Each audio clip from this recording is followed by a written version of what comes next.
VG24 న్యూస్కి స్వాగతం. Hanamkonda circuit guest house రోడ్లోని యెరూషలేం ప్రార్థనా మందిరంలో బిషప్ రేవ డాక్టర్ ఐజాక్ దామెర్ ఆధ్వర్యంలో గురువారం నూతన సంవత్సర వేడుకలను అట్టహాసంగా నిర్వహించారు. ఈ సందర్భంగా బిషప్ రేవ డాక్టర్ ఐజాక్ దామెర్ మాట్లాడుతూ వరంగల్ పశ్చిమ నియోజకవర్గ ప్రజలకు అంత మంచి జరగాలని, ప్రజలు సుఖ సంతోషాలతో ఉండాలని ప్రార్థనా మందిరంలో ప్రత్యేక ప్రార్థనలు చేసి ఆశీర్వదించారు.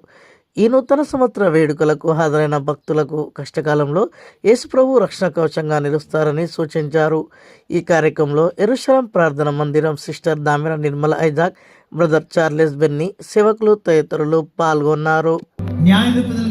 ఇదే న్యాయాధిపతుల గ్రంథం 2వ అధ్యాయంలో దానికి కారణం ఏంటో కూడా 10వ వచనంలో ఉంది. 2:10లో అలా జరగడానికి కారణం ఏంటో అంతా గతించిపోయారు. నాకు అనిపిస్తుంది అప్పుడప్పుడు యథార్థంగా చెప్తున్నా, మన కుటుంబాలన్నింటినీ స్టడీ చేస్తే కదా, కొన్ని కుటుంబాలకు వెళ్తే అమ్మాయి తల్లి ఎంత మంచి ప్రార్థన పరాలు, ఈ ఫ్యామిలీలో ఈమెను బట్టి ఆశీర్వాదం, లేదా ఈయనను బట్టి ఆశీర్వాదం. ఈయన అనేది కొద్దిమంది, స్త్రీలే పురుషులు కొద్దిమంది కనబడతారు. ఈయనను బట్టి ఆశీర్వాదం. వీరిద్దరూ ఒకవేళ ప్రధానం ఉంటున్నారు, నిబంధన ప్రజలమని మర్చిపోతున్నారు, నిబంధన ప్రజలని మర్చిపోతున్నారు. దేవుడు ఒక నిబంధన జనాంగముగా వారిని ఎన్నుకున్నారు, అది మర్చిపోతున్నారు. అన్య జనుల వలె వారు జీవిస్తున్నారు. భక్తి తక్కువైపోయింది, భయం తక్కువైపోయింది, ఆరాధన తక్కువైపోయింది, దైవికమైన ఆత్మీయ జీవితం తక్కువైపోయింది, ఆ కుటుంబంలో పిల్లలు ఉండడం తక్కువైపోయింది. ఇప్పుడు మనం ఎలా ఉన్నామంటే, తరము మన పిల్లలను దేవునిలో పెంచని తరముగా ఈ రోజు తల్లిదండ్రులు క్రైస్తవ కుటుంబాల్లో కనబడుతున్నారు.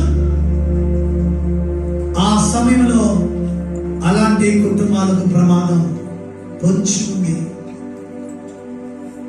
ఉంది, జాగ్రత్త. అయితే ఇక్కడ వాక్యంలో మనం చూస్తే ఇశ్రాయేలీయులు అలానే ఉన్నారట. న్యాయాధిపతుల గ్రంథం 1వ అధ్యాయం. ఎందుకు అలా జరిగింది? అలా జరగడానికి కారణం ఏంటి అని చూస్తే, ఇదే న్యాయాధిపతుల గ్రంథం 2వ అధ్యాయంలో దానికి కారణం ఏంటో కూడా 10వ వచనంలో ఉంది. 2:10లో అలా జరగడానికి కారణం ఏంటో, ఆ తరము వారందరూ తమ పితరుల యొద్దకు చేర్చబడి వారి తర్వాత యెహోవానైనను ఆయన ఇశ్రాయేలుల కొరకు చేసిన కార్యములనైనను ఎరుగని తరం ఒకటి పుట్టిందట. అర్థమైంది కదా? ఈ న్యాయాధిపతుల కాలంలో వెనుక పెద్ద తరం అంతా గతించిపోయారు.